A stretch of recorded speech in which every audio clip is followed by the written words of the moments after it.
All right, so I'm going to just show you very simple.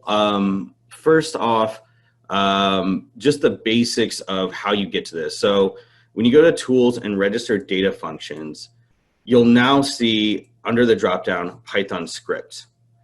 And here, the only real difference is that in R script, you can put the packages here. In Python, you're just going to import your Python libraries, your Python packages right into the script.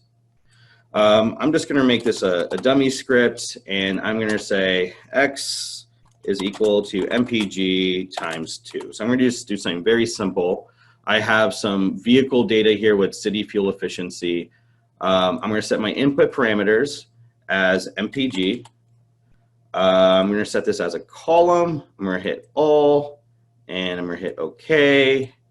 And then on my output, I'm going to add this as X, and I'm going to do this as a column. I'm going to hit OK. So this is all very similar to the tear method that like you would do with any other tear data function.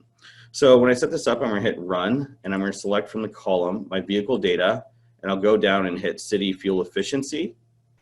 And then on my output, I'm just going to make this a column that goes back to the vehicle data table with X. Okay, so I'll hit OK here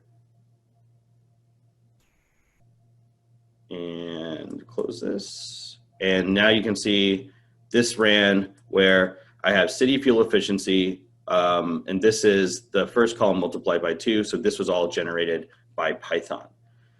So that's the very basic part of using Python. Now,